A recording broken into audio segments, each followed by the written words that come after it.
Today we have two guests, Meriam Boldewijn and Ashley Jackson. They love to share their story about helping others, including the listeners. They've turned mess into blessings for others, up to 500,000 caregivers around the globe. They like to let other caregivers know that they are not alone and the possibilities to get out of Burnout City. Topics of discussion: self-care, finding your power and staying in it, healing journey, and avoiding the burnout. Please give a warm welcome to ever-blessed Meriam Boldewijn and Ashley Jackson. Hello, Meriam. Hi. Hey, Jasmine, how are you? I'm good. How are you? I am doing great. You know, more than one guest on here. So welcome, Ashley. Thank you. Like I read your website, you started off pretty, what was it, about 3 or 4 years ago or so, or earlier than that? So actually, Timeless Dream Events has only been in business for a year now. Oh, wow. Okay. Yeah. But I don't lead with officiating. It's more so the planning. Mm-hmm. I got ordained because of this friend, but because of this friend pushing me to get ordained, I actually married a friend back in April whose father was in hospice and he was dying, and she needed someone that she was familiar with that could hop up and go. And I had just told her like the week prior that I got ordained for this friend coming up tomorrow. And so I was able to marry one of my really good friends in April, and then her dad passed away 4 days later. So it is all what I'm about. I just, my dad was a minister, and so I take it I don't take it very lightly. So I just want to do a really good job. Wow. Well, congratulations and muzzle top to all your friends. And I am so sorry to hear about the passing, but I'm glad that your friend's father was able to witness that.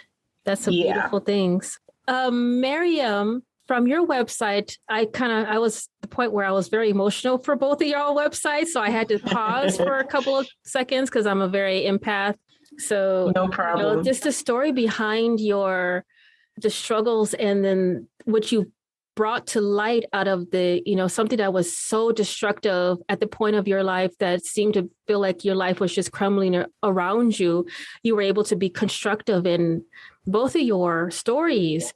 Now, Meriam, can you tell the listeners a little bit about your story and what made you go and make this into a very constructive way for your journey?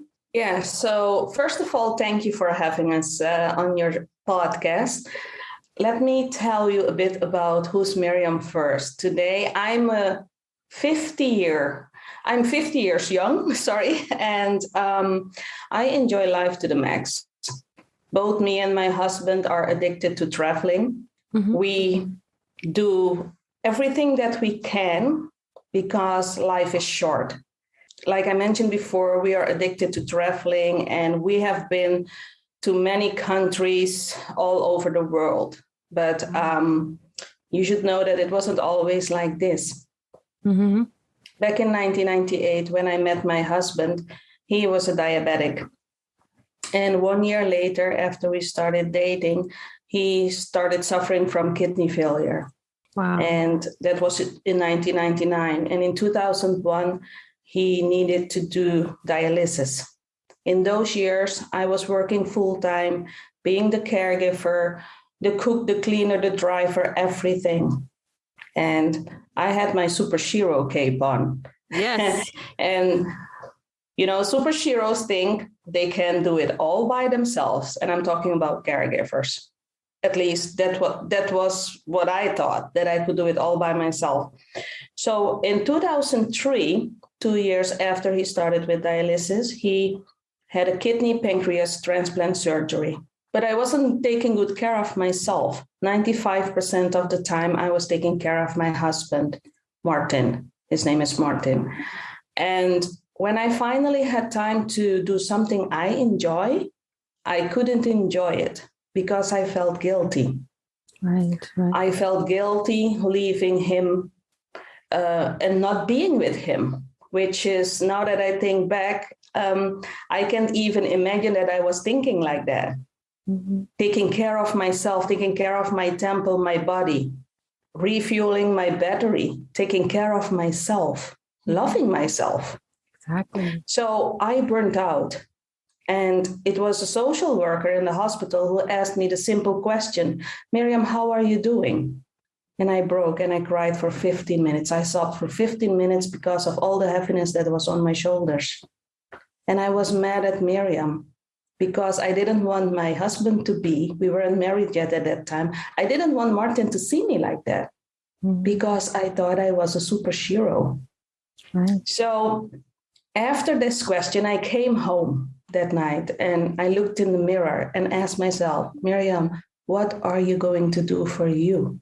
What will happen to Martin if you can't take care of him? And that was my wake-up call. That was my wake-up call. And Jasmine, I needed to learn so many things. I needed to learn how to love myself, how to do self-care, how to ask for help, how to see possibilities, grab opportunities, how to forgive myself and give myself permission to love my imperfections. So I had so much to learn, and it didn't happen overnight. It took me months to learn all those things, and I had to take baby steps, but radical action. And baby steps are steps too. Exactly.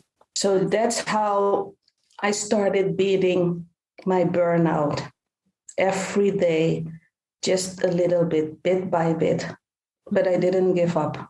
That's the best and thing. I did it. Yeah. That I'm just like, I'm trying to not be too emotional, but that is a beautiful, bittersweet way. It was, and I love that you saw yourself as your own cheerleader. You know, you had to rethink of where you were and take those baby steps. And this the point of that. Sometimes that cape can be heavy on your shoulders. Sometimes you just have, you know what, I got to put that to the side because I know I'm able to do everything, but I'm also human. And I also have, you know, and I just love that. Thank you so much for sharing that with me. My pleasure. Yes, thank you. And Ashley, so you also have a story as well. Are you able to share that with the listeners, a little bit about yourself? And the kind of the same question, what made you go onto this path? And just tell us a little bit about yourself. Yes, definitely. And thank you again for the opportunity and platform. But like Meriam, I am a caregiver to my husband as well. So my caregiving journey started in 2017. We had just gotten engaged, and 2.5 months after that engagement is when we got stage 4 cancer diagnosis. And, you know, our earth just was shattered. It turned inside out. And, you know, like Meriam mentioned, becoming the cook, the cleaner, the sole provider, the chauffeur, because I'm having to take him an hour and a half one way to get to his treatments. And, you know, he had chemotherapy, radiation. He also had a major surgery that left him physically altered because the tumor started in his nasal cavity, which is what made it rare. And because the tumor kept growing, it would shrink and then it would grow. And then it kept growing to the point where it was breaking more bones in his face. That they basically wanted to go in and remove it. So when they did, they also had to remove a part of his nostril, his left eye, and a part of his skull. So all the while through this whole process, I'm working 40 hours a week. I'm driving him back and forth to the hospital. I'm also still planning our wedding because he did not want to postpone our wedding date, because that was his motivation for treatment, was to still see me walk down the aisle. So I have all this added pressure of planning a wedding with and for someone that I'm not sure if I'm actually going to get to walk down the aisle to, which, you know, planning a wedding is stressful outside of that anyways. But throwing all of that in there together, you know, when we got to that surgery, that was the point when the constant not caring for myself started to bubble over. And I had kept pushing myself to the side so much that I was falling.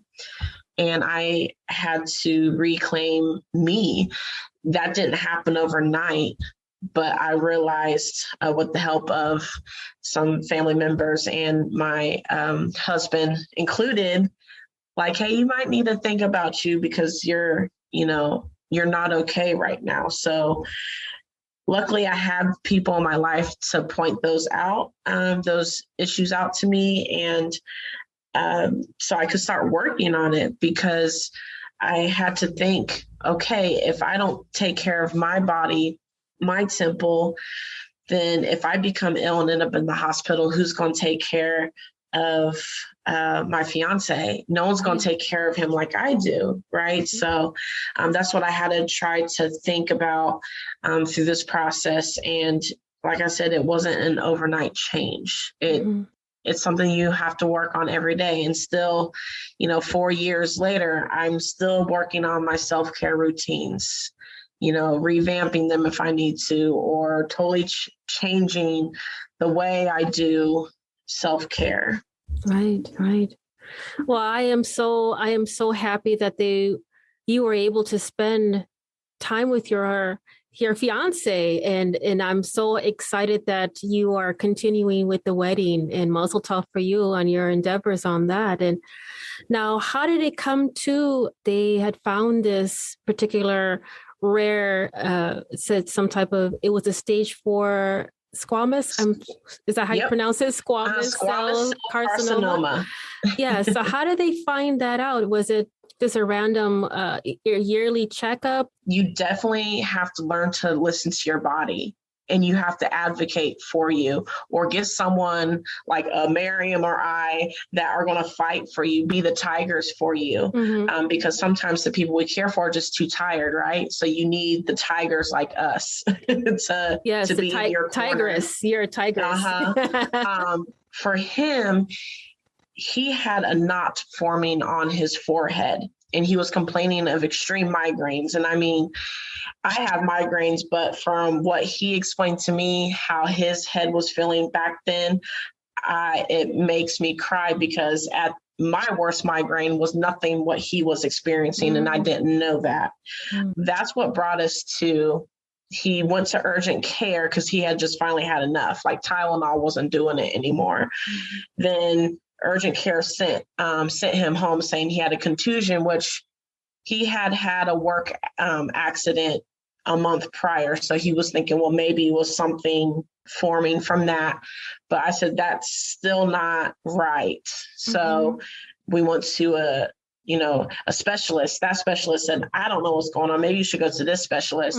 So we went through like 2 or 3 different specialists in our area before the final one said, you guys are really young, but I'm just going to tell you, and I know you're not going to like me after I tell you, but I think this is cancer. And but I'm not 100% sure. So I'm going to send you to either OSU, so Columbus, Ohio, or University of Cincinnati, down in Cincinnati. And my husband, Troy, he said, well, I've had experience with down in Cincinnati, so let's go down there. And sure enough, about a couple weeks of testing, and I mean, it's a lot of hurry up and wait when you're trying to get diagnosed with something. Finally, after about 2-3 weeks, they diagnosed him with the squamous cell carcinoma of the nasal cavity, and it was already in stage 4. Wow. So that's how we led to that. It's always that, well, what if? We don't, you can't do that, but, we're human, so sometimes we do it. And, he has mentioned like, well, what if I would have said something to you? Because he kept his pain to himself for months. And he said, well, maybe what if I would have said something earlier? But it doesn't matter, because cancer is cancer. It doesn't just pop up overnight, even though the diagnosis can. And I think a lot of people find their cancer diagnosis because of maybe having a car wreck and they're going to the ER to get checked for their leg, but it's somewhere else, or a normal checkup and they're doing tests. They might be going for something for a whole different other body part, but they find the cancer somewhere else. So, but overall, if you feel something is wrong, I think it's very important to advocate for yourself and ask a lot of questions of your doctors. During his diagnosis, I wish I would have asked more questions, but I was so stunned and shocked because I was 31 and he was 37 when he was diagnosed. So I'm like, what? That's the only thing that I could think of was what? That was the question that kept going in my head. What did they just say? Right. And I wish that there could be someone had been set in place like a Meriam or I to say like, hey, we can help you navigate, even though my caregiving journey is different than Meriam's. There's still this sense of, I didn't know who I could turn to or who would understand. Mm-hmm. If anything like this has ever occurred to their loved ones, to have them prepared for, the questions that will be beneficial for them to kind of at least give them some ease and understanding, at least some knowledge to say, okay, I know what I'm doing, or can you direct me to a particular person who knows more?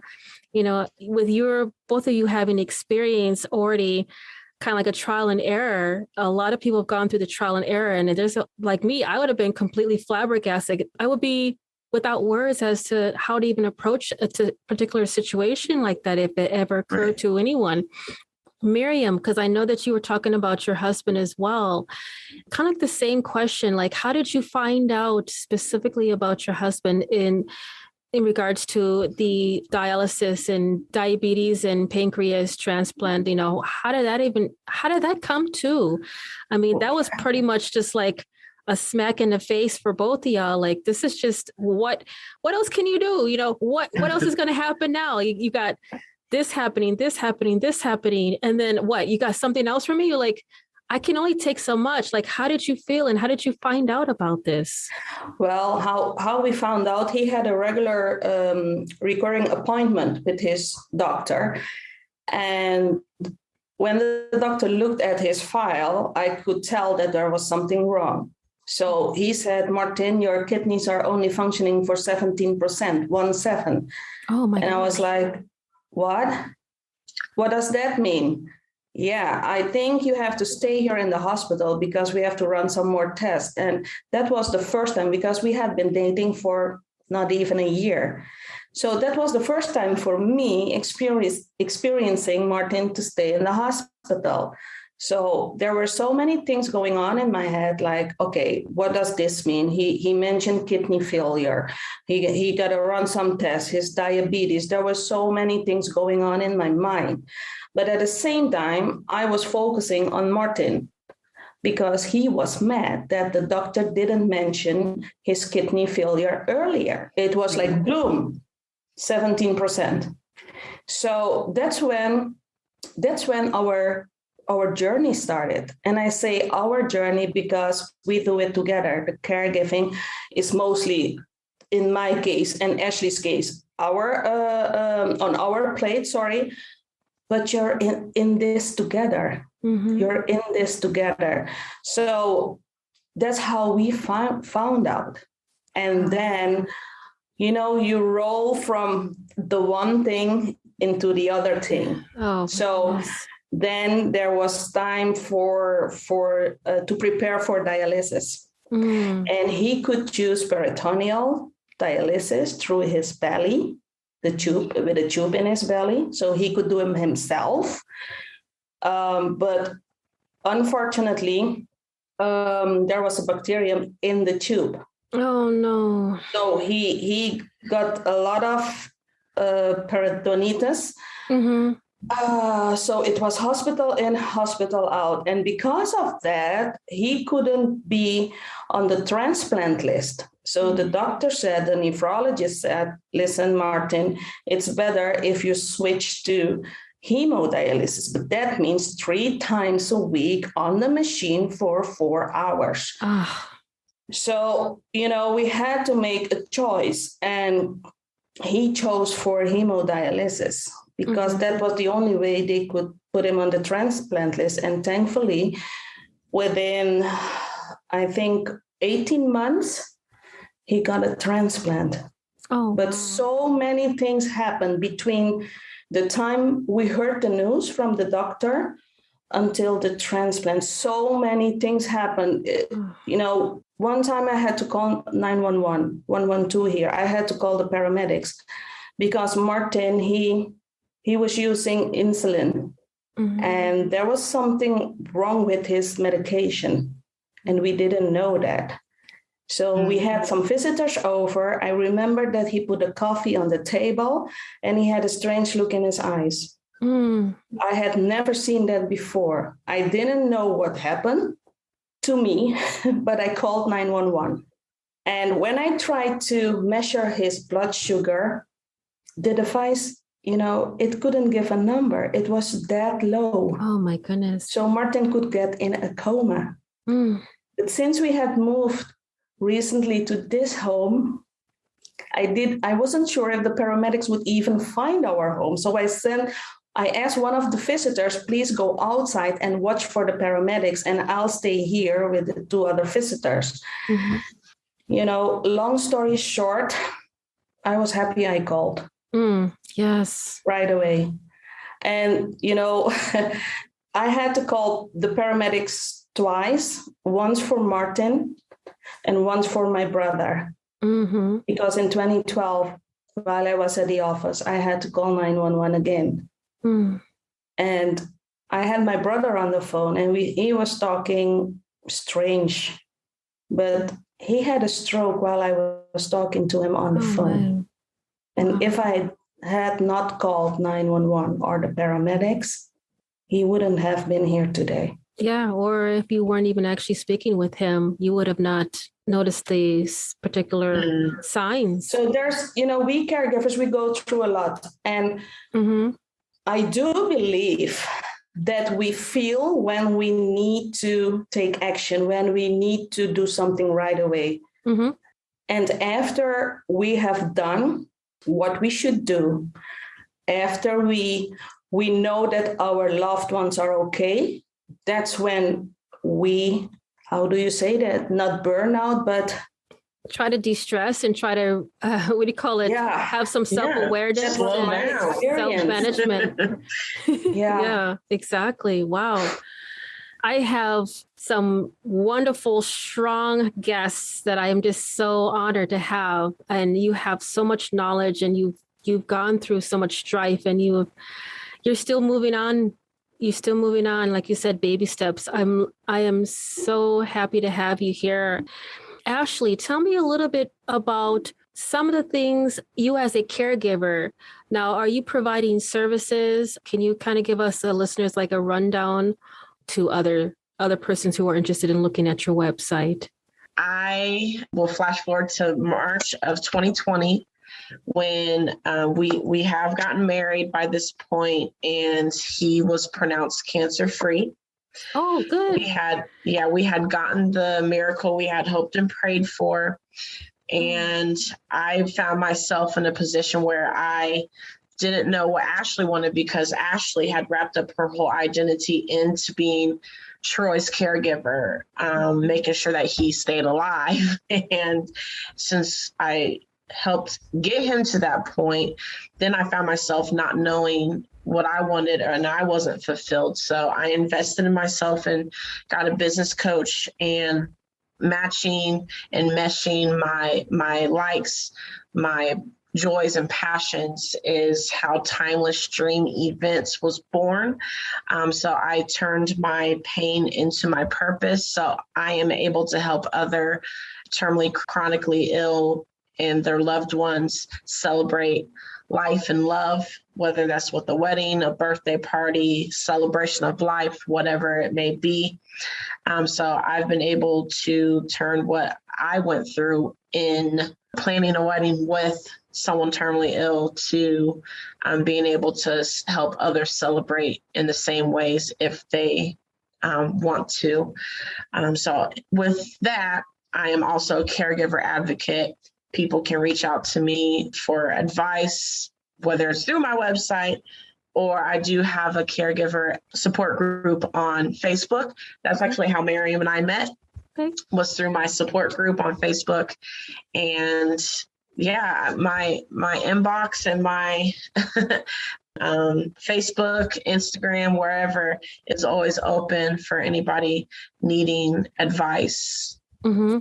Wonderful, wonderful. And like you said, you've extended, having a moment to recollect what you wanted to do outside of everything else, you being Troy. And, I love that you were standing by him, and just to have someone next to you in such a hard moment of life where you have to make the decision of what do we do? And some people actually just walk away. They're not strong enough to be supportive. And I commend you to even be there through all the things that you've gone through with Troy. I'm glad you were able to get on top of everything that you've been dealing with, the hospitals, the surgeries, the being cancer-free, going through the marriage. You found Ashley out of all of that, and you've created such a wonderful business. Now, your business is, like you mentioned, you would just officially been officiate, and you only do it in like a regional area. Are you outside of Ohio, or are you specifically just Ohio for anyone who wants to look? I go anywhere and everywhere. Okay, I've already cool. been out of the state a couple times within this year, and I've done baby showers. I've done celebrations of life. So even for people who have passed on because maybe they couldn't get together before then, I've helped families celebrate that loved one's life, even though after they've passed on. So yeah, it's been, I go where I'm called. That's what I say. I go where I'm called. That's awesome, because this gives the listeners who are kind of tuning into the podcast, Ashley can be everywhere. And I'm glad that she's able to spread her love above and beyond Ohio if needed. And thank you so much for that information. It's very, very helpful for all of us to understand how beautiful and how wonderful your journey has taken you. And now, Meriam, so for example, like on your website as well, you have in your bio, you yourself as a caregiver. Now, your husband and your brother's caregiver, if I'm not mistaken. Now, where does Meriam come out of all of this? What did you create? Well, after years of being a caregiver, I launched a plus-size web shop. A web shop in plus-size women's clothing in 2013, 1 year after my brother had a stroke. The reason why I did it is that I'm a plus-size woman. I'm a beautiful plus-size woman. You're voluptuous. We're all voluptuous, beautiful women of color. And I wanted the world to see that we are beautiful too, that everybody is beautiful. So I started my web shop in November 2013, and I closed this web shop in August 2019. At that time, I didn't know what Meriam wanted to do. The only thing I knew then is that I wanted to continue working with people, with lifting people up, empowering people, motivating, inspiring people. But I just didn't know what I wanted to do. So I closed the web shop, and, I spent a week answering people, their email, their WhatsApp messages, all the customers. Meriam, why are you closing? How can we continue with the beautiful dresses? Where can we find them? So I chose for Meriam. And 1 year later, I met a friend who lives in New York, in Ithaca, New York. And we had met online, and we had been trying to schedule a meet and greet Zoom call for months. And finally, on August 5th or 6th, 2020, we had our meet and greet Zoom call. And she asked me, "Who's Meriam?" And I told her my story. And I was so busy talking and I didn't pay any attention to the screen. And when I looked at the screen, I saw that she had tears in her eyes. Mm-hmm. And I apologized. I said, "Oh, I'm so sorry. It wasn't my intention to make you cry. Maybe I should write a book." Mm. And she said, "Well, that's exactly what I wanted to ask you." And I said, "No, I'm just kidding." Me writing a book? First of all, English isn't my main language. I live in the Netherlands. We speak Dutch. Mm-hmm. And she said, "Well, I would be honored to help you, to coach you, because I'm a writing coach. And I would be honored to help you." That's so beautiful. Wow. "Why don't you think about it?" And I said, mm-hmm. "Are you sure? Are you sure?" And she said, "Yes, I am." And on August 22nd, 2020, I started writing about my transformational journey. Wow. And on June 10th, 2021, I published my book. Oh, wow. Which have been 3 times Amazon #1 hot new release. Wow, congratulations. Yes. And thank you. And in the meantime, I set up a 6-week online program for caregivers, mm-hmm. where I guide them. I am their guide. I am their coach. I help them transform from caregiver 1.0 to caregiver 2.0. I help them get to the next level. I help them to see possibilities, grab opportunities, ask for help, whatever they need to get to the next level, so they can live in peace and harmony while they take care of their loved ones. Mm-hmm. The name of the book is Caregiver 2.0. Congratulations, both of y'all. I feel nothing but warm love in this room right now. It's just, I feel so honored to have both of you here. And I know that because you both had mentioned when you were confronted with these just out of the blue diagnoses and illnesses of family and loved ones, Ashley, your husband, he is husband now, right? Yes. Yes. Your husband and, Meriam, your brother and husband. What are some of the things that you've learned throughout this that would be beneficial for someone else who has ever encountered, if they've ever come to the questions that they could ask, to kind of give them more ease and understanding of what's really going on with their loved ones? Are you able to, Ashley, would you like to go first or Sure. Let's help out with that? Yeah, I would say just breathe, catch your breath and just start. Sometimes you have to, pick up and run. That's what we had to do. We didn't have time for a second opinion. There was no, we're going to go see this doctor over here. We picked up and ran because we had to. So I didn't have a lot of time to process what was truly happening. And that's why I believe I burnt out. So just remember to breathe and ask questions. It's very intimidating, but ask all the questions that you possibly can. And if you don't understand something, tell that doctor, or tell that nurse, look, I need you to slow down, or I need you to repeat that. Join support groups, whether it's in person or online. I have a Facebook caregiver group, Caring for the Caregiver, Treat Yourself, because I want caregivers to realize that you are allowed to treat yourself. You are allowed to think of yourself. You are allowed to fill up your own cup, because without filling up your own cup, you cannot then pour into that loved one's cup. Mm-hmm. And they so need you desperately to be at your best. They need you to be at your 100%. They need you. They might not be able to verbally tell you, or they might not show you, but they do need you. And you need you for yourself as well. Right, right. Thank you so much, Ashley. And how about you, Meriam? Same question? What I like to add is before you see the doctor, write your questions on a piece of paper, because when you're sitting in front of the doctor, you might forget. That was my experience.